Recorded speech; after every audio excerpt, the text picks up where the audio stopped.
Every now and again we have, the State of the Union address, and tomorrow you'll find on our website my sort of State of the Union for the parish.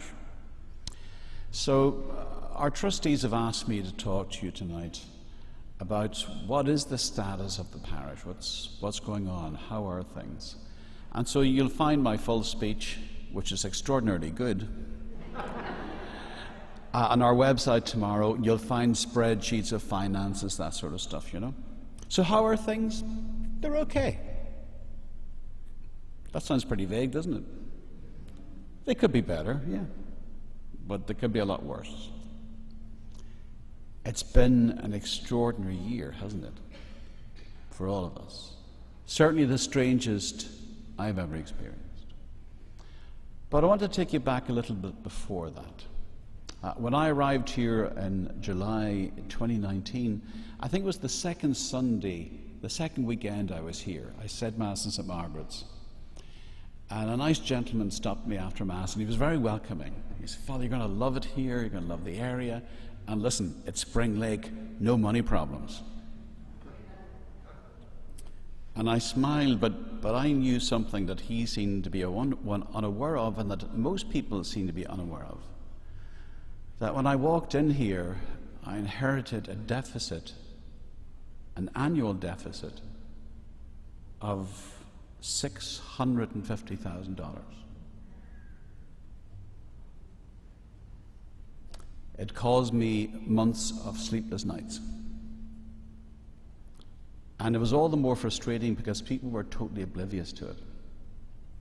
Indeed, everyone you meet tells us how wealthy the area is, don't they? And, they drive around the area and they say, well, it must be a very wealthy parish. But it's not. Of the deficit that particular year that I inherited, $550,000 was due to our school subsidy. Because every single child, with maybe the exception of one or two parents, is subsidized by us, by the parishioners. That year that I arrived, the cemetery had lost $100,000. And so I set to task to address that problem. And that led to a large reduction in parish staff. And if you've ever had to do that, you know how difficult that is. I also eliminated all non-essential spending. And then COVID arrives, and everything shut down. People weren't able to get to church. They weren't able to contribute. And so last year, with financial year ending this July, we experienced a $90,000 reduction in contributions. Here's the thing, though. That's better than most parishes.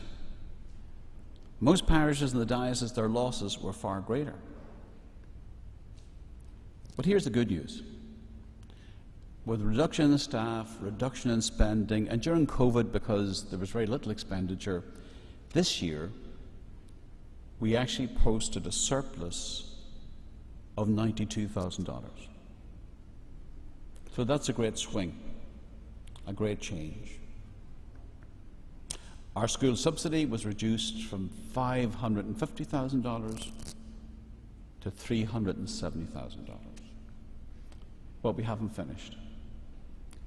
My goal, as I've achieved in former parishes, would have a zero deficit and use our parish funds to help those families who simply can't afford Catholic education. So where do we go from here? Well, the good news is our school's up and running again. We are one of the few schools in the diocese that are open 5 days a week. We're open 5 days a week. We've only 14 kids per classroom because, just like here tonight, that's all that we can fit in. safely. We have a waiting list. The children are delighted to be back in school. As many of you probably know, during the lockdown, we provided daily Mass over the internet, devotions, and I provided 6 reflections per week, meditations that many of you signed up for. So thanks for participating that way. But let's face it, we're all delighted to be having in-person Masses again, here in St. Margaret's and in the schoolyard. And if you haven't been to the schoolyard, by the way, I asked some of the weekday congregation, you should check it out on a Sunday morning. It's very festive. And we're getting young families that we never got before, and I'll say more about that later. But you know, the weather's changing, isn't it? You know? It's a little bit crazy, but it's changing. And so inevitably, those outdoor celebrations will eventually come to an end, and we'll have to schedule all the liturgies for here in St. Margaret's. Many wonder, and I sympathize with them, you know, Father, when are we going back to the old routine? I don't know if we'll ever go back to the old normal. I genuinely don't know. But I do think we have the opportunity to go forward to a new normal, to a new way of being church. If I use this little example, it's very hard for us to gather people together for ministries. With all the distancing, it's very hard to do that. Therefore, people are going to have to minister within their own families, within their own neighborhood, within their own relationships. Bring that Christian faith to one another. Can I just pay a compliment? And it applies to many people in the church tonight. You know, our seniors are tremendous. The reality is our seniors worship, they pray. To be blunt, they support us financially. And they're the ones who volunteer and minister in an exceptional way. I'm also delighted that you may have noticed the different liturgies, you know, thanks to Jared's good work. We've teenagers involved in liturgy and other young people involved in liturgy, and it's great. It brings a new breath of fresh air and a sense of vitality. But I know maybe as I'm speaking tonight, young families are watching at home on the internet. And I want the young families involved. I want them to worship with us. I want them to pray with us. I want them to know that they really belong and that they're welcome. I want them to be really part of this community. And that's really my goal from this point onwards. It's to reach out to that demographic and get them involved so that we do have a church for the future. In the meantime, please continue to worship, pray, and serve.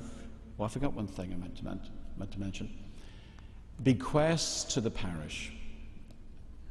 I know this is always a little bit embarrassing to talk about this stuff.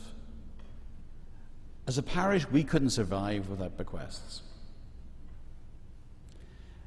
And so, you know, to be blunt, when people remember the parish in their wills, that keeps everything going. For example, this summer, a bequest to the parish from an alumni of the school enabled us to put on a new roof and air conditioning. Otherwise, we wouldn't have had the money to do it. But something tangible came. So, I know it's an uncomfortable subject. When you are doing your estate planning, do keep the parish and the church in mind. Thank you for your constant support, your kindness, and your patience.